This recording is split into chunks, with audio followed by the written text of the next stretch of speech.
Alright, what's going on, guys? Hope y'all are having a great day. So, we're going to be looking at the top 15 best pack-a-punched weapons in Cold War Zombies. We're nearly at the end of the game, and ever since the release of, I would say, about Season 3, the new weapons that have been added have completely rocked the meta. They're either unbelievably good or just straight-up bad. And as we come to a close here within the next season of technically the life cycle of this game, we're going to be looking at the updated top 15 best pack-a-punch weapons to use, period, in Cold War Zombies. So for many of these weapons, we're also going to be going over the optimized loadout, and if you want to, of course, apply these onto your weapons in-game, then feel free to follow along the video and do so as well. Now, this video did take me a really long time to put together, trying to get all the footage and testing all the different weapons and finding an optimized loadout system, so if you guys wouldn't mind dropping a thumbs up on the video, that'd be greatly appreciated. If you're brand new to the channel, of course, consider subscribing for more Cold War Zombies content, and also Vanguard coming out in the fall. I'll have plenty of zombies coming out for you guys with that game as well. So anyways, let's get into it, shall we? Coming today at the number 15 spot is the Tec-9 SMG. When this gun got announced, to be honest, it didn't look like anything special at all. It was sold on the fact that it had, like, you know, pretty good damage, but overall it was a small magazine size and it didn't really have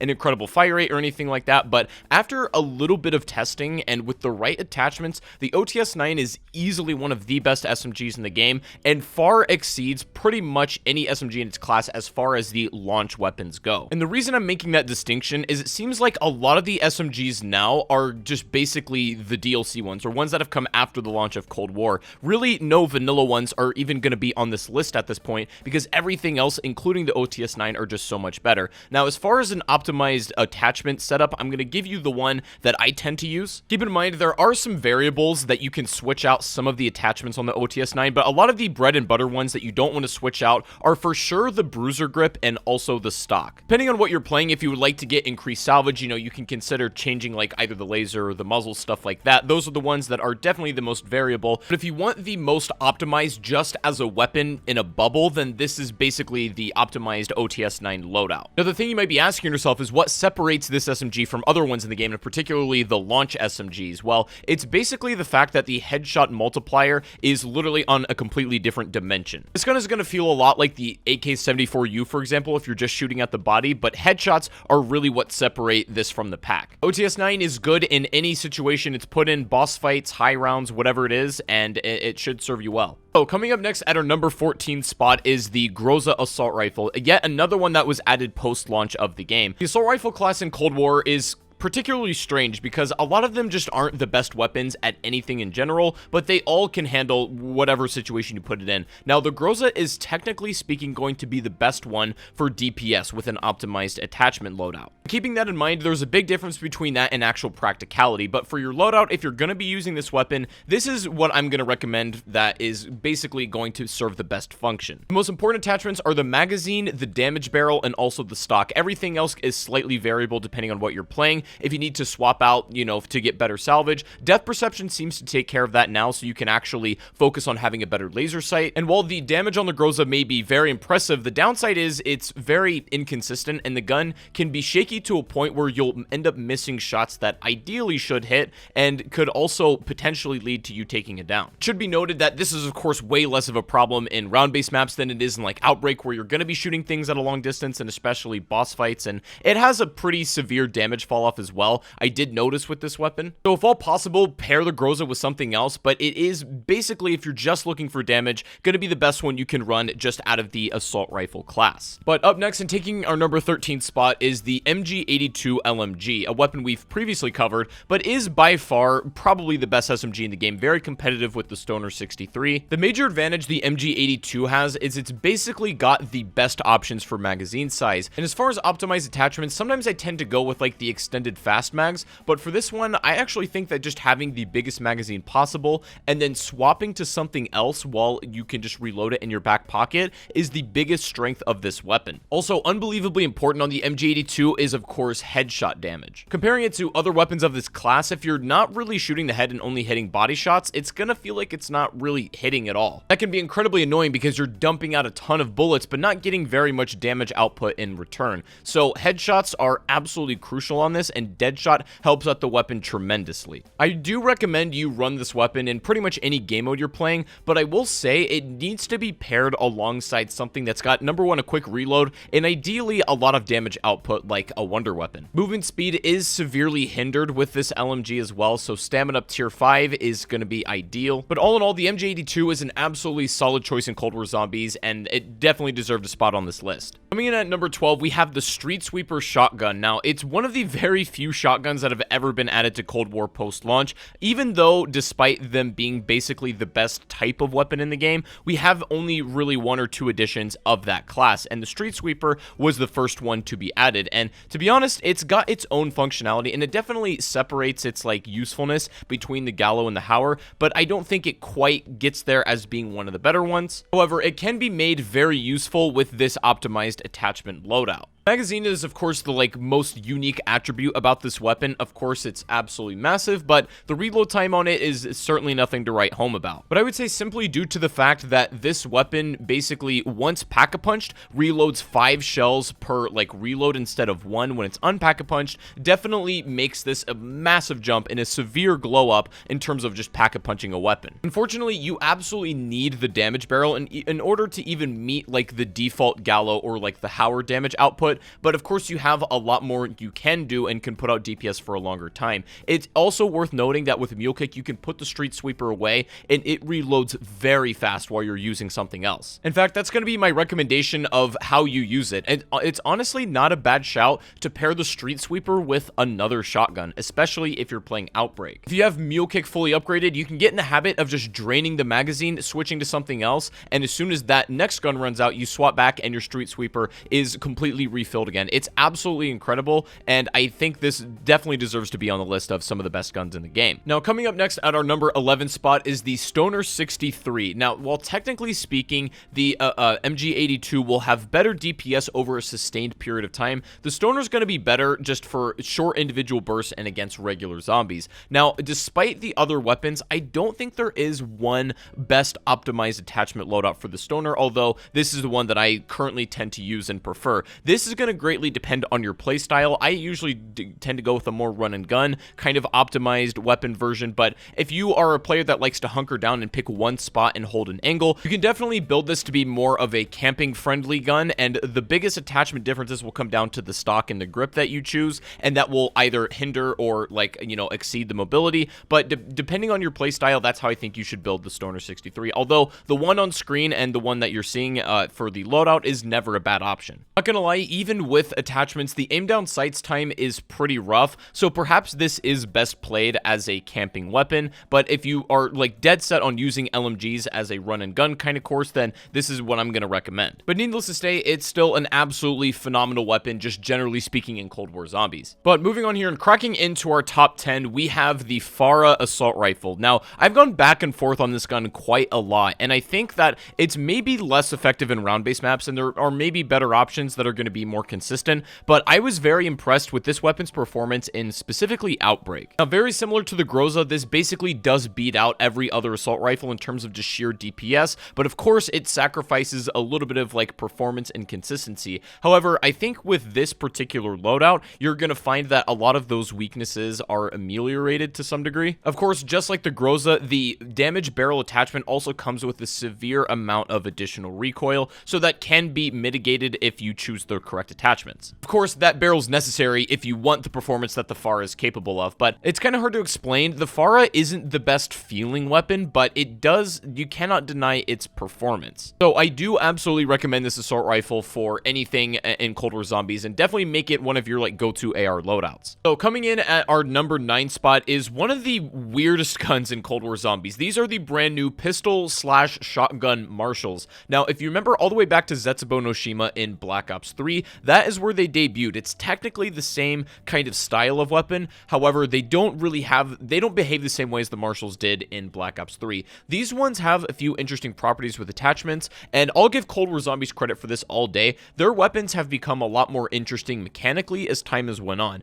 As far as your loadout, this is the only thing I'm going to recommend. You just need the extended barrel, the Dragon's Breath for the magazine, and also, of course, have them dual wield. Now, I did some testing with the cut barrel that had better fire rate, and to be honest, there's really not much difference difference, so you may as well go with the longer extended one with better range, and it does make a bit of a difference, I did notice. However, I will say about this weapon, the Dragon's Breath shooting at close range will damage you, and I think that's going to trip a lot of people up. The Marshals are not good at handling a large amount of enemies, like an entire horde at one time. However, they are exceptional, and they exceed at deleting hordas. You only get 3 shots per weapon, so you really don't have a lot of damage to put out at one time, exactly as far as ammo goes, but the damage that you get just for the shots are very strong. Now, these guns are pistols for a reason, and they're best used as a secondary in conjunction with something else. Believe it or not, the Marshals are a phenomenal weapon in Outbreak for taking out a lot of like high-powered enemies and doing some objectives, but you do need a secondary to pair alongside it, or else these are kind of useless. But I do recommend this loadout as far as the Marshals are concerned, but they're not too bad. Now, coming in at the number 8 spot is a weapon you can kind of treat a little bit like a main or primary weapon. These are the dual-wield M63s, which is another gun we've covered pretty extensively before, but after some more testing with it, I think that the optimized loadout setup is honestly pretty straightforward. Besides the dual-wield, obviously, the most important attachment on this is pretty much going to be the laser sight. And of course, the Task Force barrel for increased damage, but one thing to note about the M63s is they're not particularly strong against armor. After testing them for a long time, I've pretty much come to the conclusion that the M63s have the complete opposite problem to the Marshals, where the Marshals are a power dump for the first like 2 seconds, and that's basically it, where the M63s are more consistent, but they're not as much of a crazy power dump right up front. Another big difference, of course, is it doesn't damage you when firing the M63s up close, and of course, you can hit things at a pretty decent range if you have the best laser sight attachment you can run on it. But here's something interesting you may not have known. If you're going to be playing the M63s in the Legion boss fight, if you only take these in, because it's a pistol class, you're going to have decreased spawns, and the boss fight is going to literally be easier just as a result of the weapon type that you are using. However, that can be completely offset if you bring like a wonder weapon like a ray gun in, so that might ruin it. If you just need to get the Legion fight done and it's like being, you know, extremely difficult, consider bringing only the AMP63s in, and actually it might be easier than you expect. Anyways, getting into our more really high tier weapons, up next we've got the Ray K. Of course, this is going to be an entire encompassing list in Cold War Zombies, so wonder weapons are absolutely fair game, and the Ray K is definitely not the worst wonder weapon. It's certainly better than the Die Shockwave and basically all the variants of that weapon as well, but it isn't the best wonder weapon that exists in the game, period. The Ray K also did get nerfed a little while back, and some of its mechanics and functionality changed to a little bit of a degree, but in Outbreak, it's also not a very good weapon for that mode either. Don't bother using the Ray K on Legion. Don't really bother with anything armored with the Ray K. The one like upside is the fact that you can slow down enemies with the orb, and I know I'm kind of picking on the Ray K right now, but that's because I'm trying to find things too negative to say about it. And that's because just in the grand scope of the game, the Ray K is actually a really good weapon. It's obtainable only in Firebase Z and Outbreak, but it's far more better of a high rounds gun than it is for something like doing quests and objectives like you would in Outbreak. Using this weapon to its fullest potential certainly requires some skill, and just based on that fact also definitely puts it up higher on this list. The Ray K is an absolutely phenomenal weapon and had to come in at our number 7 spot. Coming up next though, we've got the M16 Tac Rifle. Now this is basically just my go-to for pretty much any zombies map, and especially Outbreak. Any new situation I'm going to be put into, whether it's like a new map, I'm generally going to open up with this weapon. And the cool thing about the M16 is it can be played pretty optimized in a variety of ways. One of the biggest differences will be the barrel attachment you pick. There's ones that will increase the fire rate and damage, which I'm going to recommend if you're playing something like Onslaught or even a round-based map, but the Task Force barrel and ones that specifically increase your extended damage range is actually unbelievably important, especially when it comes to fighting Legion. Thankfully, the M16 has a lot of flexibility in terms of how you can play it, what attachments you may run, and generally I'm going to use these attachments as a blueprint or some guidelines that will make the weapon even more powerful and ameliorate a lot of its weaknesses, but this gun can at least stand on its own 2 feet regardless of what attachments you put on it. Technically, this is going to have the highest DPS in the entire game out of the Tac Rifle class, even beating the Carve 2, and it beats most weapons in the game of a similar kind. M16 has pretty much been the king of the Tac Rifles in Cold War Zombies since day 1 on its release, and to be quite honest, I don't expect that to change anytime soon. Now, cracking into our top 5 is going to be the Hauer at the number 5 spot, a previously ranked number 1 weapon for me for a long time. I feel like justifiably so. I actually think the Hauer is the best at doing certain things, like just its damage per shot is basically comparable comparable to most wonder weapons, if not better. However, a lot of times just sheer DPS isn't the only thing to consider. That said, the Hauer shotgun is the best one for high rounds, period, but that isn't the only thing, of course, that's playable in Cold War Zombies. Now, this is going to be my suggested loadout for the Hauer and a way that you can play it in a very optimized fashion. These attachments, the most, of course, being the task force barrel is super important. Also, the infantry choke, when you can do these like low-key snap zoom onto enemies and really get all of the pellets to hit at once, that's how you're going to get the most bang for your buck. When the argument comes down to which shotgun is better, the Hauer or the Gallo, I am going to recommend if you're playing anything round-based above round 50, use the Hauer. If you're playing Outbreak above round 10, also use the Hauer. But anything below that, you might want to consider using the Gallo. But generally, it's one of the best pack-a-punched weapons in the entire game, hands down, virtually inarguably, and just objectively a absolute monster. Taking your number 4 spot is the new Tec-9 SMG, and this is like just in a completely other dimension. This gun may as well be in its own class. It's not even SMG. What I mentioned earlier is a lot of the new weapons are getting more mechanically interesting. The Tec-9 is no different. This starts out as a single fire weapon, but can be fully upgraded using different attachments to make it full auto. It also has a burst fire option. Now, this is going to be my recommended loadout, and if you saw my last video, it absolutely manhandles Legion. Interestingly, the magazine, I actually go with the 33 round speed mag. Reason being, if you have the just extended mag, it goes like, you have a little bit more up front, but there's actually net loss in terms of the downtime that you need reloading. So the speed mag is just going to be the most consistent feeling magazine you can run. The Tec-9 literally blows every other SMG out of the water with damage, and its headshot multiplier is the reason for that. It's got a pretty good fire rate, even beating out some of the like standard vanilla Cold War Zombies SMGs, and the like effectiveness against armor is just way better than everything else as well. So it's just, again, in every capacity, a cut above the SMGs in Cold War Zombies. Strongly recommend use the Tec-9 if you have not already. You will not be disappointed, and especially with this loadout setup, it's going to be even better. Now, getting into our top 3, this one should be no surprise to you. The Gallo shotgun is probably the best overall practical real gun in the game, and real gun, of course, I just mean the ones that you can apply to your loadout. Now, it's important, I did make the distinction earlier, if you're playing Easter egg runs, the Gallo is going to be a better shotgun. If you're just playing general rounds and you're not going for anything particularly high, the Gallo is also going to be better, and this is the loadout very similar to the Hauer. You can pretty much copy paste exactly the attachments onto this one. Really, the only differences you may want to consider is the aim down sights wrap for the Gallo, because it actually makes the snap aiming a little bit easier, but you will have to sacrifice maybe a little bit of like the aim down sights tight accuracy. Between those two things, there really isn't much difference, or there's really no other better optimized way to play this shotgun. Rule of thumb is this is better for general gameplay, and the Hauer is just going to be better for high rounds, but it's probably the greatest just general weapon in the game besides wonder weapons. But we have 2 more spots to go over. So coming in at number 2 is the OG ray gun. Now, again, another number 1 previous spot holder in other videos, and at this point, there's no sense in arguing anything really otherwise that the ray gun one of the best pack-punched weapons in the game. It's available in D Machine, Maurer Toten, and Outbreak. The only place you can't get it is in Firebase Z. Of course, this doesn't really have a recommended loadout because it's just the ray gun. You simply upgrade it and that's it. But it is worth thinking about if we get PhD Flopper or some kind of like explosive damage resisting perk for Season 6, the ray gun could easily become even more effective in the future and might actually be the number 1 spot ever. That's the current theory right now, and that I believe will make the ray gun generally the best gun in the game, period, but it is an absolutely outstanding weapon regardless when upgraded. Previous Zombies titles, there wasn't that much difference between non-upgrading and upgrading the ray gun. That's why you'd see some high round players staying with an unpack-punched ray gun for a really long time until they absolutely had to upgrade. In Cold War Zombies, that's completely not the case.